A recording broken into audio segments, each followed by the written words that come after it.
Hello किसान भाइयों।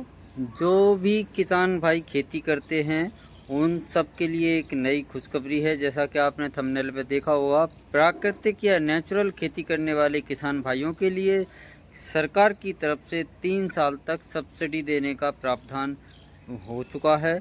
यदि आप प्राकृतिक खेती करते हैं तो आपको 3 साल तक लगातार सब्सिडी मिलने का काम किया जाएगा, मिलेगी सब्सिडी। ये सब्सिडी कितनी होगी, कैसे होगी और कब मिलेगी, इस जानकारी के लिए पूरा वीडियो ज़रूर से ज़रूर देख लें ताकि आप तक ये जानकारी सही सही पहुंच जाए।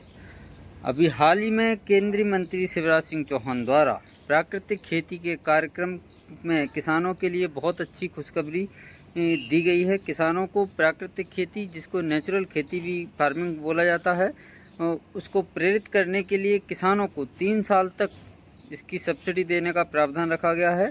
इसके अंतर्गत 3 साल तक सब्सिडी दी जाएगी। सब्सिडी की योजना की शुरुआत किसानों को प्राकृतिक खेती की ओर अग्रसर करना, साथ ही साथ किसानों की फसलों की पैदावार बढ़ाने के उद्देश्य से ये किया गया है।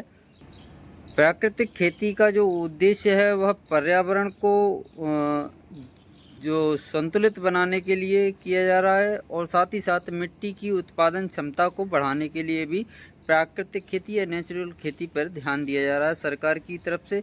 इसीलिए सरकार 3 साल तक किसानों को सब्सिडी दे रही है, क्योंकि प्राकृतिक जो किसान अभी रासायनिक खाद का प्रयोग कर रहे हैं उससे उत्पादन तो बढ़ रहा है, लेकिन भूमि की उर्वरा शक्ति बहुत कम हो रही है और उसको यदि एकदम बंद कर दिया जाए तो उत्पादन में कमी आएगी। इस उत्पादन की कमी को पूरा करने के लिए सरकार 3 साल तक किसानों को, यदि प्राकृतिक या नेचुरल फार्मिंग करते हैं तो 3 साल तक सब्सिडी देने का प्रावधान रखा गया है। जैसा कि बहुत से किसान जानते होंगे कि प्राकृतिक खेती से यदि कोई किसान खेती करता है तो उसका बाज़ार मूल्य काफ़ी अधिक मिलता है और सब्जियों के दाम भी, यदि प्राकृतिक खेती द्वारा या नेचुरल खेती या जैविक खेती द्वारा की जाती है तो उसके दाम काफ़ी अच्छे मिलते हैं बाज़ार में। इसी के लिए सरकार किसानों को प्राकृतिक खेती की तरफ लाने का रुझान किया जा रहा है, अग्रसर कर रहे हैं। शिवराज सिंह चौहान द्वारा लगभग 1 करोड़ किसानों को प्राकृतिक खेती के लिए जागरूक किए जाने का कार्यक्रम चालू किया जा रहा है। इसके लिए देश के कृषि विश्वविद्यालयों में प्रयोगशालाएं बनाई जाएंगी और किसानों को प्राकृतिक खेती करने के लिए प्रशिक्षित भी किया जाएगा।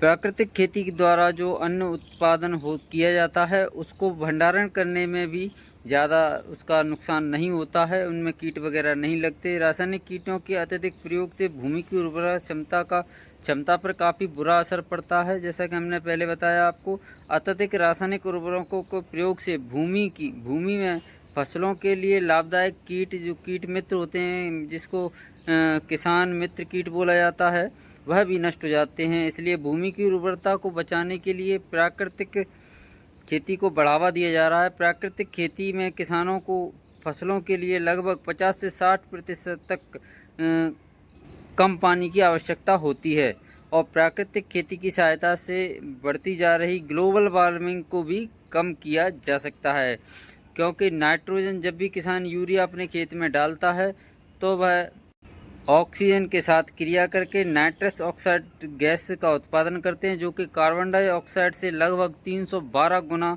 अधिक खतरनाक होती है और यह पूरे विश्व में ग्लोबल वार्मिंग बढ़ाने के लिए अकेले रासायनिक उर्वरकों का 24% माना जाता है।